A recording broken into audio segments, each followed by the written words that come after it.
Welcome to Research Expert Solutions, your trusted partner in making complex information simple and accessible for everyone. At Research Expert Solutions, we specialize in breaking down complicated topics, whether it's legal frameworks, academic research, or professional concepts, and turning them into easy-to-understand, practical knowledge that anyone can use. Our mission is to empower individuals, organizations, and communities with the information they need to make informed decisions, improve their skills, and stay ahead in today's ever-changing world. Whether you're a student, a business professional, or just someone looking to learn, we've got you covered with engaging content and expert guidance tailored to your needs. Through our innovative courses, simplified explanations, and actionable insights, we strive to make learning not only informative but also enjoyable. From understanding laws like the Zambia Employment Code Act of 2019 to mastering research and planning skills, we're here to guide you every step of the way. At Research Expert Solutions, knowledge is simplified, success is amplified. Stay tuned, subscribe to our channel, and let's learn together. Alright, welcome to part 2 of our course on the Zambia Employment Code Act of 2019. In this session, we'll break down the part of the Act that focuses on the Labor Commissioner. As always, we'll make it simple and easy to understand so that everyone, no matter their level of education, can follow along. Let's get started. Now, according to the law, the Labor Commissioner is a key figure who plays a big role in making sure this act is followed. The President appoints the Labor Commissioner based on recommendations from the Civil Service Commission. This person is in charge of making sure everything in the act is carried out properly. But, of course, the Labor Commissioner doesn't do all this alone. There are assistant labor commissioners, labor officers, and other staff members appointed to help handle the work that comes with managing this law.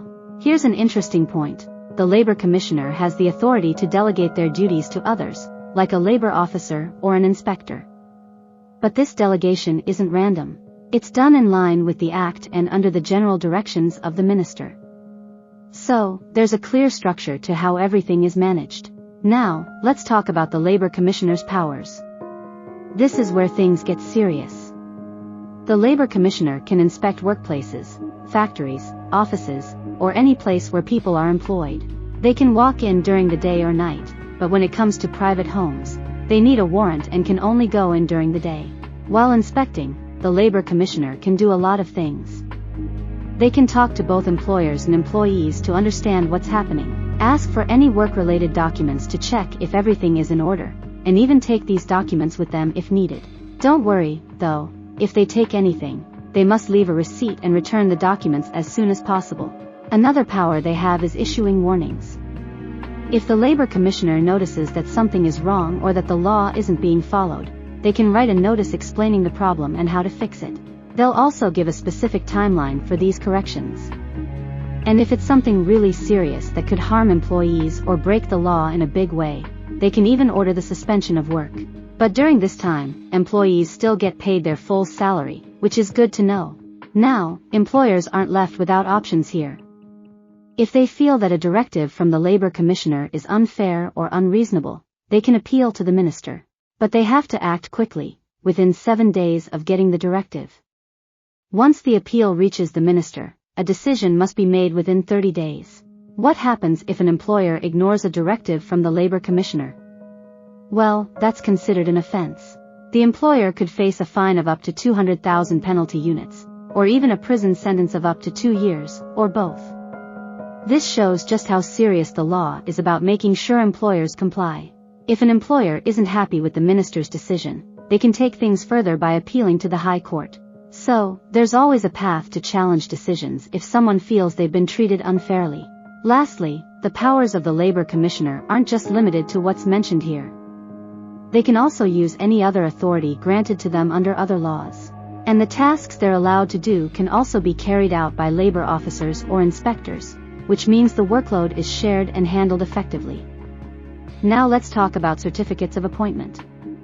The Labor Commissioner has a big responsibility here. Whenever a labor officer is appointed to enforce this act, the Commissioner provides them with an official certificate of appointment. Think of it like an ID card that proves the labor officer is authorized to do their job. Now, when a labor officer goes about performing their duties, they must always carry this certificate with them. If someone they're dealing with, like an employer or an employee, asks to see it, the officer is required to show it. This makes sure that everyone knows they're dealing with a legitimate officer. But here's the catch: forging or tampering with this certificate is a serious crime. If someone tries to fake or change it unlawfully, they could face big penalties. We're talking about a fine of up to 200,000 penalty units, a prison sentence of up to 2 years, or even both. So, it's clear that this certificate is no joke. It's an important part of keeping the system transparent and trustworthy. Next, let's move to the power to require returns. Under this act, the Labor Commissioner has the authority to ask employers or employment agencies to collect certain statistics.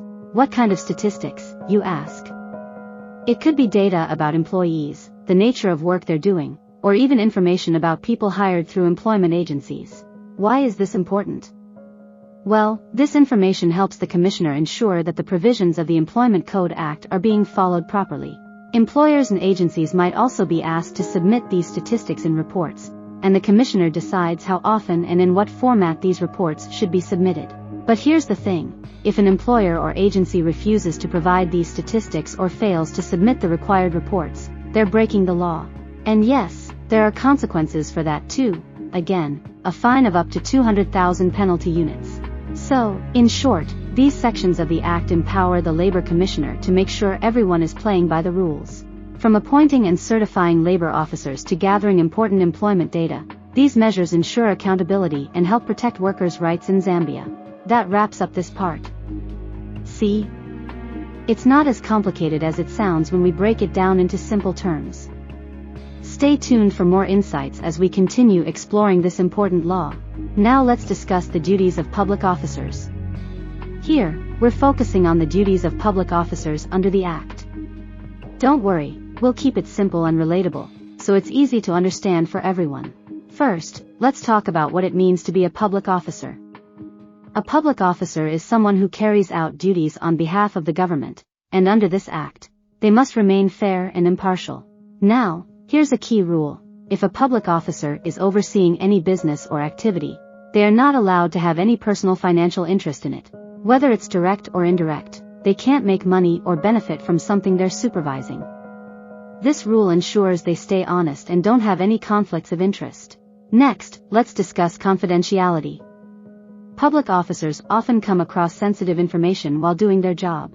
This might include details about someone's finances, how a company operates, or even their equipment or processes.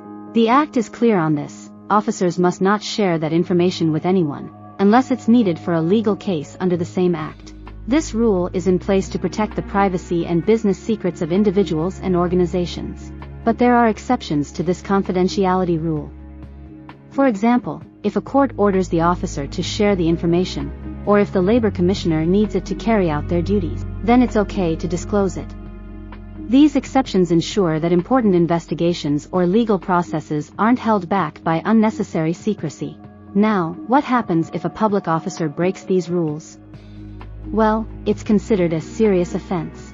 If an officer is caught either having a financial interest in something they're supervising or leaking confidential information, they could face a fine of up to 200,000 penalty units. And that's not all. They could also face up to 2 years in prison, or even both. These penalties are designed to make sure that public officers take their responsibilities seriously. So, in simple terms, this part of the Act emphasizes integrity and confidentiality. Public officers must stay neutral, avoid any personal gain, and protect the sensitive information they come across. By doing this, they help ensure fairness and trust in how the law is applied. That's it for this section. It's all about accountability, keeping things honest, and protecting both individuals and businesses. Alright, that's it for today's session. Thank you so much for joining us as we broke down another important part of the Zambia Employment Code Act of 2019. We hope you found this information useful and easy to understand. If you're enjoying these lessons and want to keep learning, don't forget to subscribe to our channel and hit that notification bell so you never miss an update. We're committed to bringing you more simplified explanations of important laws and policies to help you stay informed. Thanks again for watching, and we'll see you in the next video.